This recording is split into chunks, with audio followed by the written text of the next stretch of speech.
घरदारी, घर चलाना। हम में से अक्सर लोग ये समझते हैं कि घर चलाने का मतलब सिर्फ़ खाना पकाना है, किचन सँभालना है, सफाई-सुथराई करना है, लेकिन हकीकत टोटली इसके बिल्कुल बरअक्स है। घर चलाना यकीन करें दुनिया के मुश्किल तरीन कामों में से एक है, क्योंकि एक समझदार खातून ना सिर्फ़ खाना बनाती है, वो घर का बजट भी सँभालती है, रिज़्क को ज़ाया होने से बचाती है, हर चीज़ को वक़्त पर इस्तेमाल करती है और महदूद वसाइल में पूरा घर चलाती है। अस्सलामु अलैकुम व्यूअर्स, मैं हूँ हमना अली। कैसे हैं आप सब? मैं बिल्कुल ठीक हूँ अल्हम्दुलिल्लाह। मैं अपने चैनल रेजिश में आपके साथ शेयर करती हूँ women empowerment, parenting, home management, kitchen hacks और ख़वातीन की रोज़मर्रा की ज़िंदगी से जुड़े हुए कुछ प्रॉब्लम और उनके सोल्यूशन। आज की वीडियो में मैं आपको कुछ ऐसे ज़बरदस्त टिप्स बताऊंगी जो आपको अच्छा होम मेकर तो साबित करेंगे ही करेंगे, लेकिन साथ आपको कुछ ऐसी फीलिंग्स भी मैं मुतारफ़ करवाऊंगी जो एग्जिस्ट तो करती हैं, लेकिन हमें सिर्फ अपनी सोच का ज़ाविया बदलने की ज़रूरत है। So stay connected with me till end of the video. आजकल क्योंकि जून जुलाई का महीना चल रहा है, नेक्स्ट सावन की आमद आमद है और इतनी सख्त गर्मी है कि दिल करता है किचन में तो बस बंदा ज़रूरत नहीं जाए, लेकिन फिर भी कुछ ना कुछ चीज़ें ऐसी होती हैं जो हमें इन एनी केस करनी ही होती हैं। मेरी एक आदत है और शायद यही आदत मुझे मेरे घर के काम बहुत आसान बना देती है। मेरी कोशिश होती है कि घर में रूटीन के कामों के साथ एक एक्स्ट्रा काम भी डेली मैं ज़रूर करूँ।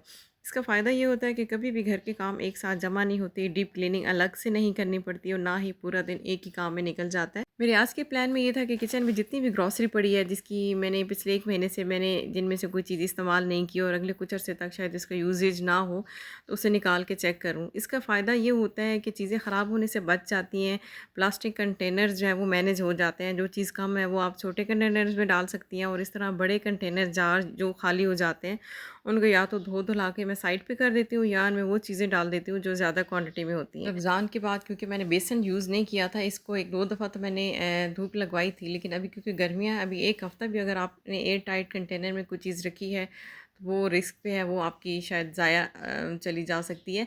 तो सो मेरे पास मैदा था, सूजी, बेसन वगैरह, इनको मैं खुले से बर्तन में डाल के इनके धूप पे रखूँगी ताकि इनको थोड़ी सी हवा लग जाए, क्योंकि अगर आप थोड़े ज़्यादा अरसे तक इनको रखेंगे तो एक तो अगर कीड़ा ना भी लगे इनके टेस्ट ख़राब हो जाता है। ये मेरे पास इस फूल का छिलका था, इसको अगर आप फ्रिज से बाहर रखती हैं तो इसमें ज़ाला लगने का ज़रूर खदशा होता है। या तो आप इसको फ्रिज में रखें या आप इसको धूप लगवा लें। मैं इसको धूप लगवाऊंगी, लेकिन कोशिश करूँगी फ्रिज के ये साइड शेल्फ में आ जाए। कलवंजी थी, वैसे तो ये इतनी जल्दी ख़राब नहीं होती, लेकिन सावन में इसको अगर ना आप यूज़ करें, ना खोला जाए तो इसमें ज़रूर कीड़ा लग जाता है।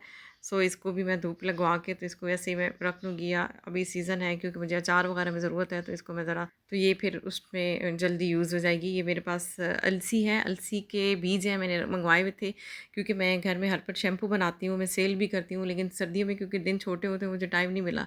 लेकिन अभी बिल्कुल ये एज पे है, इसमें कुछ ना कुछ कहीं थोड़ा सा जाला आ गया है, लेकिन इतना ज़्यादा ख़राब नहीं हुआ।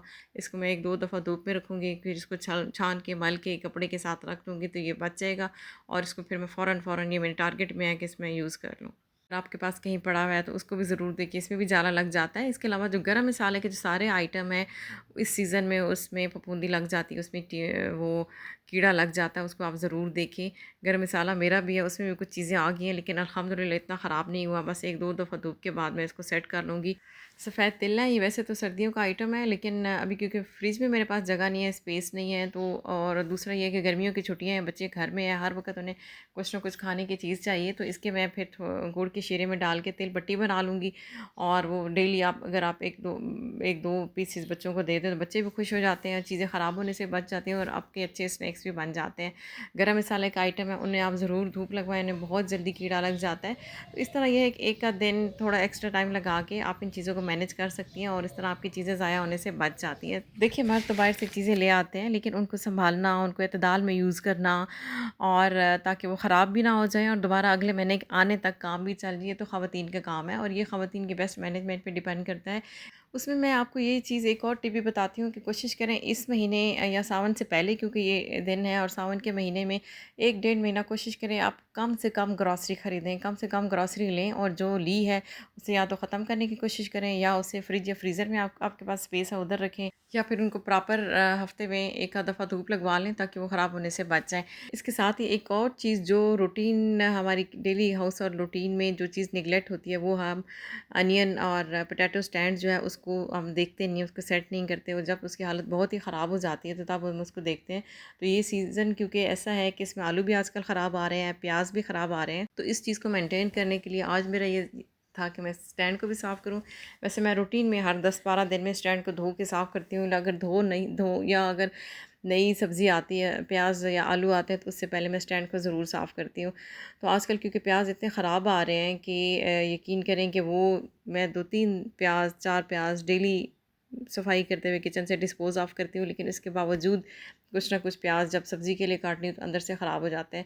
इसके लिए ज़रूरी है कि आपके आलू प्याज वाला स्टैंड साफ़ हो। इससे ये कि किचन में स्मेल भी नहीं आएगी और आपको एक प्याज ख़राब हो तो बाकी प्याज भी ख़राब नहीं होंगे। स्टैंड साफ़ करते हुए मुझे ख़्याल आया कि मनी प्लांट के पौधों का पानी भी चेंज करना है, सो एक्स्ट्रा पानी मैंने स्टैंड पे डाल दिया, उनका पानी भी चेंज हो गया, तीसरा काम हो गया अल्हम्दुलिल्लाह। और अब आते हैं उस मेन पॉइंट की तरफ जिसकी कमिटमेंट मैंने वीडियो के शुरू में आपको दी थी कि आज के छोटे-छोटे काम मुझे वो कुछ बातें सिखा गए जो मैं चाह रही हूँ मैं आपसे शेयर करूँ। कि जब मैंने ये काम शुरू किया तो सच बताऊँ थोड़ी-सी झुँझलाहट थी।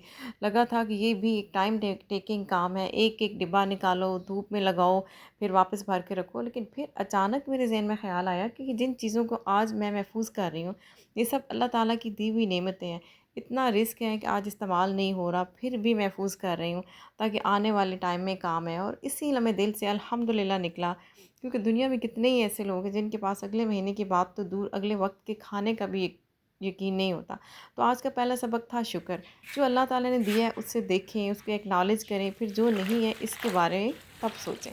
दूसरा सबक, जिस तरह हम अपने किचन को साफ़ रखते हैं, ग्रॉसरी को कीड़ों से बचाते हैं, इसी तरह अपने दिल की भी हिफाजत करें। दिल में नाशुक्री, हसद, गुस्सा, मनफी सोच को जगह ना दें, क्योंकि अगर दिल साफ़ होगा तो घर का माहौल भी खूबसूरत तभी होगा ना। तो आज की वीडियो से सिर्फ ये 2 बातें अपने साथ ले जाएं, शुक्र और दिल की सफाई। यकीन करें ये 2 आदतें सिर्फ घर नहीं पूरी ज़िंदगी बदल सकती हैं।